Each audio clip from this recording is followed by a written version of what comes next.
there, Elaine here. So have you ever talked to a friend and brought up the topic of emotional patterns and just pointed out a pattern that they may have? And surprisingly, it doesn't even register. You might mention it once, twice, maybe even 3 times, and it doesn't register.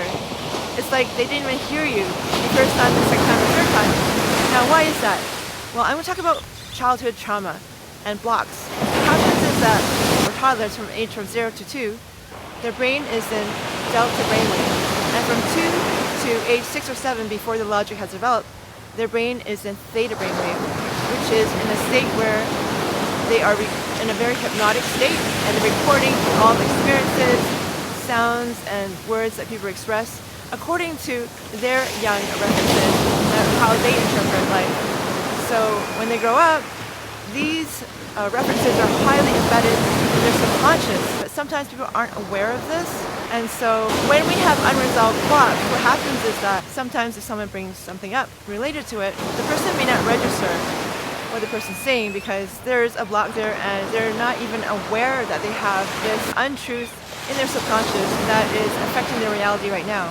Let me share with you how a block and childhood trauma forms and why people with childhood trauma deal with stress a bit differently. And sometimes even their ability to handle stress is stunted if they've gone through extreme trauma, whether they are aware of it or not. But here's the thing, the subconscious is like the size of a football field, and a conscious mind is like the size of football.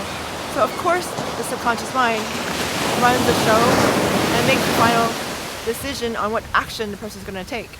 No matter how smart they are, no matter how much personal development they've done, if they haven't questioned their subconscious blocks or the references or the belief system, then it's highly likely that they have these references that do not serve them, and they may have patterns of either self-sabotage or procrastination or ways that they're holding themselves back.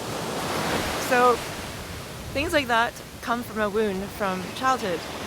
So what happens is that when children are in a very stressful situation at home, whether the mother, the father, or both, or whether they're abusive and are violent, so a lot of stress is at home, because the child finds it too threatening to imagine that any one of his or her parents are not perfect, he or she ends up internalizing these stresses, which manifest into a complex, thinking that there's something wrong with them when they grow up. And this continues to be the subconscious thinking, even in their adulthood, if they have not explored their belief system or seen the truth of what really is about them in relation to the experiences, stressful experiences they've had in the past. When people have not resolved the trauma from their, whether it's childhood formative years or during teenage or later, but it affects people the most during the formative years, because that is the foundation. That is like a blueprint, if you will.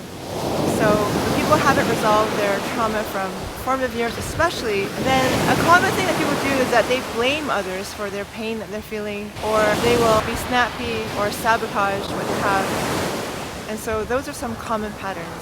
So as a friend, what are some practical ways that you can help your friend, or yourself for that matter, when someone has a block, someone has patterns that you notice that aren't serving them, and you want to help? Like, I would be conscious of how much time you spend helping another person so that you love yourself first, because usually people who are empathic and very giving, and they aren't strong with their boundaries and they give a lot. So just make sure that you're aware of how much energy you're giving to another to help them.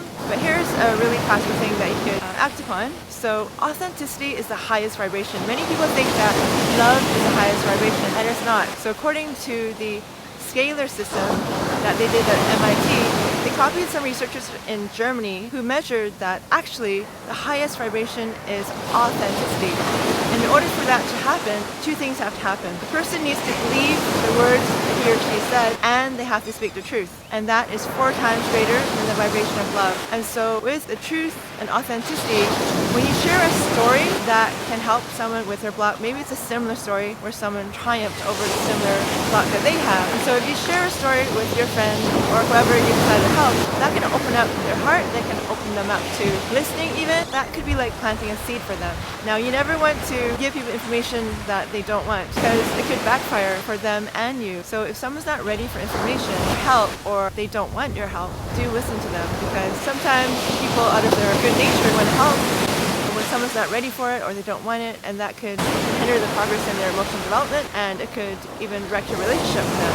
So be really mindful and gentle. Do not pressure people into accepting your ideas, and be playful and ask their opinion about things rather than giving advice. Sharing a true story is a really gentle way of helping to open someone's mind to a new perspective. All it takes is like 1 degree, and then can make a big change over here, just 1 degree different direction. So I would leave you with that, and I would encourage you to share some true stories with people, because people love stories. And the reason why when you share a true story it's really helpful, especially for people who have a block or they've gone through childhood trauma, is because the heart recognizes the truth. I'm sure you've had an experience where someone has said the truth, someone who you didn't expect to admit the truth or admit they're wrong. And what happens is that either you create silence, expresses the truth in a large group or a big gathering or a big crowd, then usually what happens is that there's silence. For example, there could be a really good actor or actress, and they're doing a monologue or a scene, a very sensitive scene, and it's so real. That's because they are projecting some real emotions that are hitting their heart. And the heart always recognizes truth.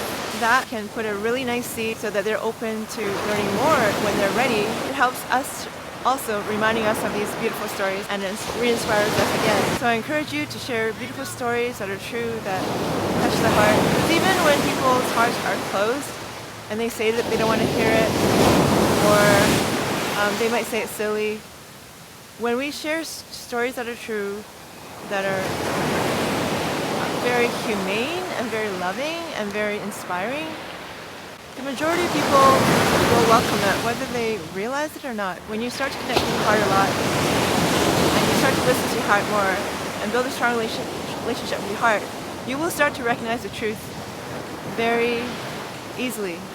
And your heart will go stronger and stronger, your immune system will strengthen, and your intuition will grow. There are so many benefits to listening to your heart and building a good relationship with it. So I'll leave you with that. My name's Elaine, and I'm a life coach, and I work on subconscious blocks, and I do emotional releases. If any of this resonates, reach out if you need help. I'll be more than happy to coach you through for any emotional release. How I work is that I work sort of like a surrogate, in that when you have emotions that you have repressed, I can help people to bring them up into my body and out my body, and it's a very efficient and rapid process. Reach out to me if that resonates, and I wish you a great day, and I'll talk to you later. Bye for now.